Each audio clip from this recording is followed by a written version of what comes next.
All right, let's go to Jennifer in Orlando. What's up, Jennifer? How are you, Dr. John? We were rocking on this morning. How about you? I'm doing okay. Awesome. So how can I help?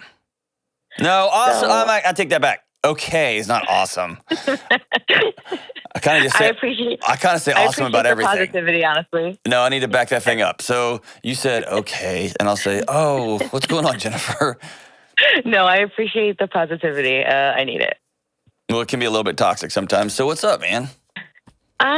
So my brother, he just returned from a deployment overseas, and I believe that he's having a mental health crisis, and he does not want me to tell my parents. How old is he? He is 27. Yeah. And so a little bit of background, I moved to Florida, and basically my whole family followed me here. He was the last. You said that with and they're like my son will say his little sister keeps following him around. You're like, I moved across the country. Well, that's exactly how it went. Awesome. Exactly how it went. My whole family followed me here. My parents live about 2 hours away, and my brother moved into the same area as me. Mm-hmm. He's married. I'm married. We're only a few years apart. I'm older than him. Mm-hmm. And he came here and he told me he's always had mental health issues growing up. As far as I knew, it wasn't like severe.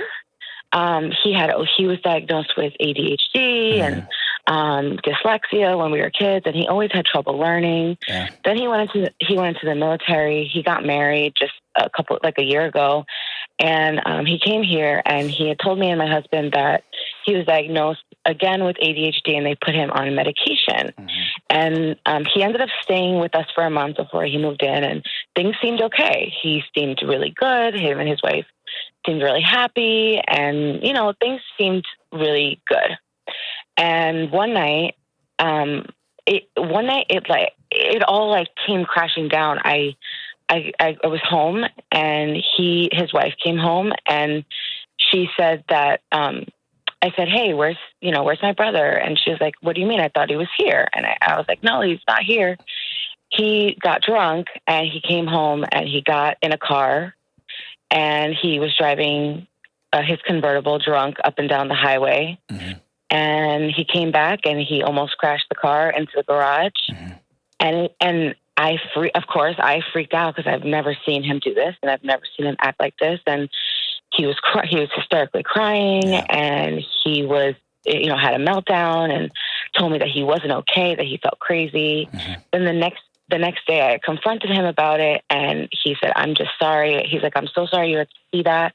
I wasn't in a good place, but I'm better now. I feel okay. I feel good." And I'm like, okay, I was like, okay, all right. You know what? Let me just see how this goes. Yeah. That was 2 weeks ago. And last night,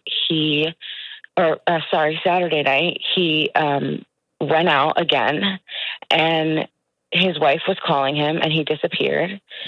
We couldn't find him for hours until he called my little sister, who's about 10 years younger than us, to come pick him up because he's at a gas station and his phone was dead, and he never got into the Uber that his friends called for him to go home.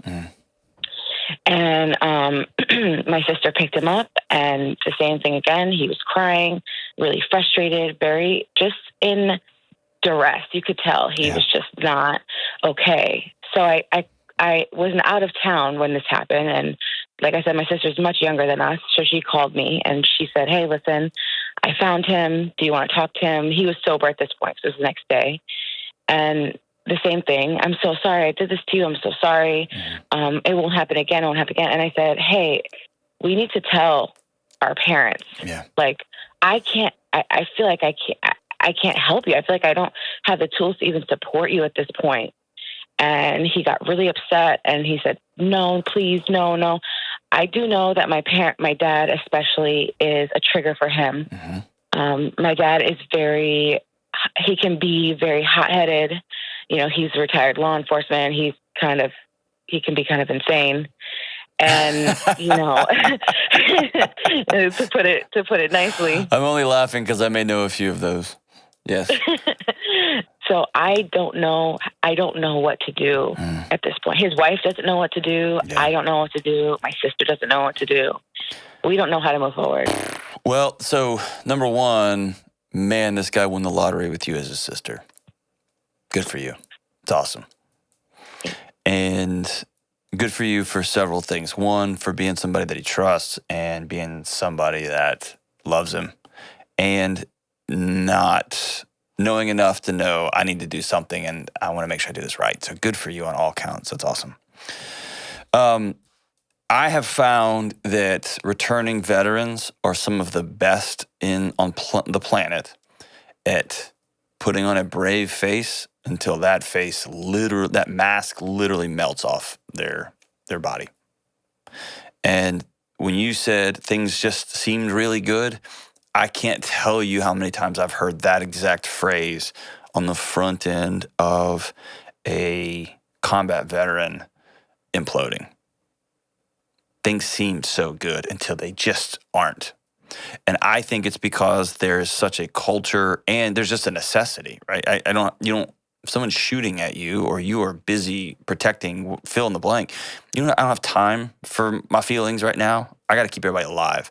It doesn't mean the feelings go away. They just extract under pressure and get stronger and stronger, really, until they finally implode. Your instinct is right. The things you've just told me make me very concerned for your brother. And I would look at like you hear me say all the time, behavior's a language. He is screaming for somebody to help him. And the words he's using are, I'm all cool, everything's fine. You know they're not fine, I know they're not fine, everyone around him knows they're not fine. And I also want to honor the fact that your dad's not a safe place. And that some of the childhood stuff, he's been on a trajectory for a long, long time. And so here's how I would handle that if I were you.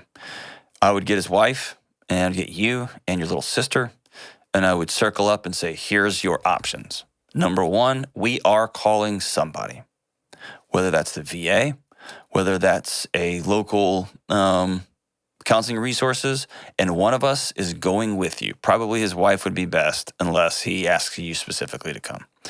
But this isn't we're thinking about it. This is going to happen. And so you have some options as to if you just absolutely 1,000% say no VA, no VA, no VA, and I've met a few folks there, great. I'll support you on that. If you say no to these things, then you have exceeded my capacity to help you, and I'm going to reach out to mom. I'm going to call 911 on you because you're not safe. And right now you're being not safe. You're going to hurt somebody else too. Right. And so I would frame it in, you get to choose which call I make, but I'm making a call. And if you choose to not make a call, then I'm going to default to what I know. And actually, you know what? After I say that out loud, I'm going to take back what I just said. I don't think your dad's a good idea. I don't. Okay.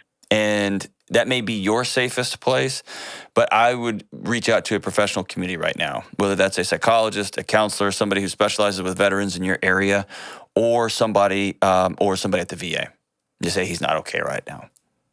Okay. He needs people to love him beyond what he's asking for right now. Okay. And this will be hard on you, and he will probably say things like, you're screwing me over, you don't love me, I asked specifically for this, you're just trying to punish me, and you're going to have to love him through that. And just know that on the other side of this, he will hug you tighter than you've ever been hugged in your life, saying thank you. Okay. And maybe you and his wife and your little sister circle up. Is there anybody else in his immediate circle? Does he have one or two buddies from the service that are around that you could reach out to also?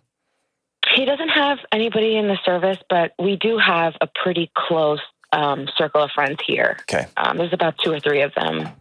I would include them, and if you can get 1 or 2 men involved, I think that's helpful too. Okay. My experience with veterans is that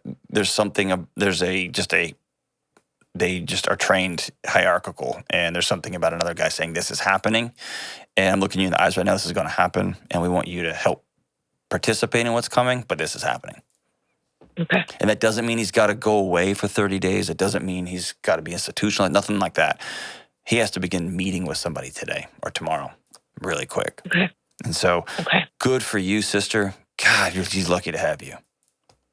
Good for you.